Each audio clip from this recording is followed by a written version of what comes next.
Pamela Hemphill is 71 years old and a retired drug and alcohol counselor who lives in Boise, Idaho. She pleaded guilty in January of 2022 to a misdemeanor offense for entering the Capitol during the riot and was sentenced to 60 days in prison and 3 years of probation. She was known in some quarters as the MAGA Granny. Now, today, she is saying she does not want a pardon, and Pamela's here to tell us why. Pamela, why did you go to Washington in the first place? Well, I was scheduled for chemotherapy coming up in a few weeks. I've been in Boise, Idaho, videotaping all the events, all the Republican events that were going on here. I've been doing it for a couple of years, and it just would be a fun thing to go do. So I thought when my brother offered me the chance to go, I thought, why not? It'd be great. I could videotape what's going on there that day. And then did you enter the Capitol and were you a part of the group that broke into the building, or what was your experience with that? Well, first, they started pushing on the barriers, and the officers were not doing anything to them. Now, I'm not on that violent side. I'm not minimizing my side. You know how you're wanting to get into a football game real quick and they're going to let you in? I thought that's what they were doing because William Dunphy said that the officers, they were negotiating, they were going to let them get up to the steps. And then I walked over to a female officer because I thought they're not coming in. What's going on? She says, we're not letting them in. Now I knew I was in trouble. They were trying to push their way through. And so I ran to the captain and I told the captain, I'm scared. I have stitches. He said, go up to the front. I'll call them and tell them to put you behind them. Well, when I got up to the steps, they pushed me down, stepped on my head, pulled my shoulders, cut my knee. I wasn't breathing. And it was two Capitol police officers that pulled me up and put me behind them. If they hadn't done that, I would have died. They saved my life that day. I went behind the officers, sat down on the other side, and an officer came to me and said, are you okay? And I said, no, I got to get out of here. This crowd, they almost tried to kill me on the steps. So he helped me get out.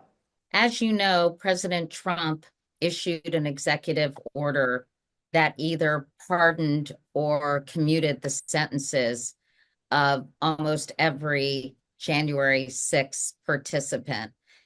And you decided to reject that pardon. Why? Well, first, it would be a slap in the face to the Capitol police officers, to the rule of law, and to our nation. It would be, you'd be a part of their narrative that the DOJ was weaponized against them, all the lies they've put out there about January 6th. They're trying to rewrite history. And I don't want to be a part of rewriting history with them. I broke the law, so I should complete my sentence. It's that simple.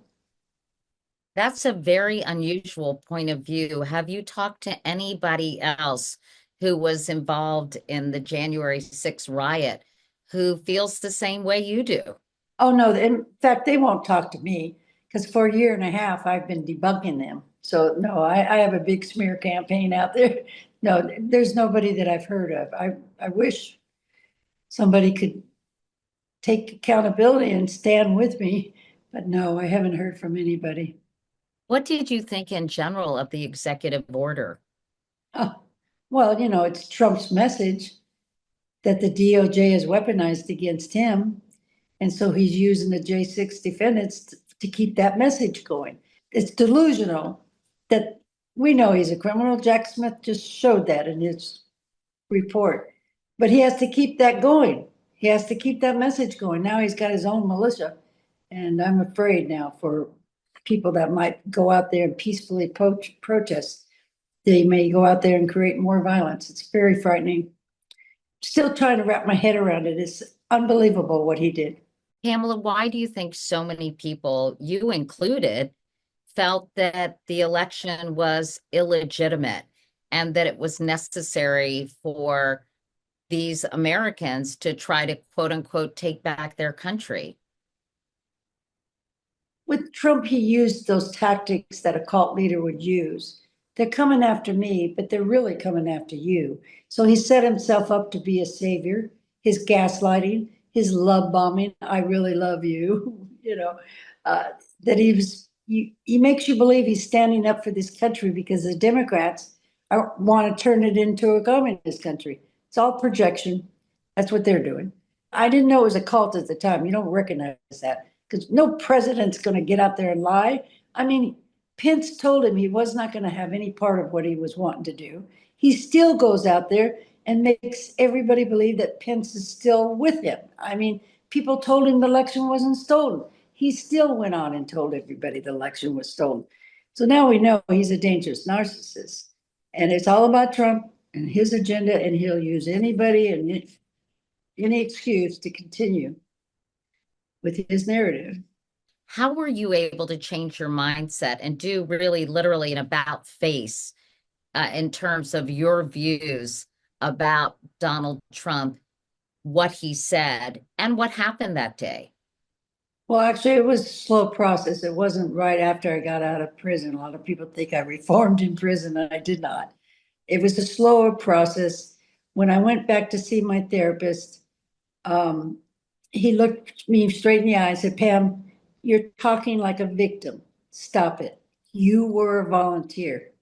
I left his office and said, I'm never going back to talk to him because I was still hanging on to, well, I didn't want to break the law. I was given excuses. I could hear myself. I've been in recovery now 45 years and I work one of those steps. And I said, wait, Pam, he's right. You broke the law. You had a choice. You could have left.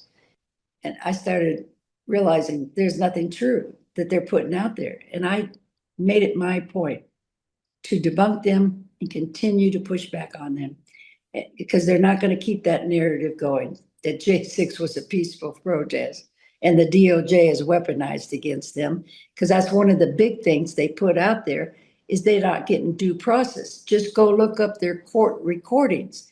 Every one of them are getting due process. You sound like you're an investigative reporter, Pam.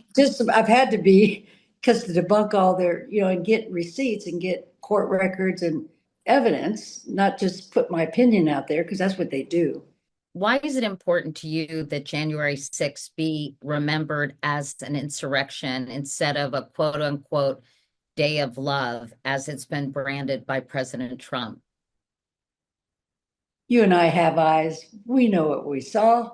That's the biggest gaslighting campaign going on out there. Come on, you can't tell me it was peaceful. Oh my God. They think we're crazy. That, they're trying to change what's reality. Gaslighting. I mean, there's no other way to explain that. You can't lie to us and tell us it was a peaceful. I was there. I watched you push those barriers. I watched you push the officers. I watched you pepper spray them. Don't be telling me it was peaceful. I'm not delusional. I know what I saw and I have it on camera. How are people reacting to the Oh, fact that you say you don't want Donald Trump to pardon you for your crimes? oh, I've already had it. What I was trying to tell you is I already have a smear campaign. I'm surprised they're calling every journalist they possibly can to lie about me right now and discourage you. You need to know the truth about Pam Hemphill. And it all has to do with January 6th and my childhood and things about me in the past. Some is true, some are not true.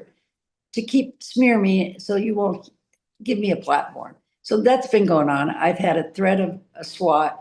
I've had death threats, you name it. I don't like bullies. They're just trying to shut me down because what I'm doing is putting a light on the factual information on what they're putting out there, and they don't like it, and that's okay. They don't have to like it, but that's the reaction when you're in a cult. They're vicious. When you move away and out of that cult, they'll come at you, try to get you to stop talking. It's a crazy world we live in, Pamela Hemphill, and I'm so grateful that you took some time from your day to talk with us. And thank you so much. Oh, thank you. Oh, what a joy to meet you.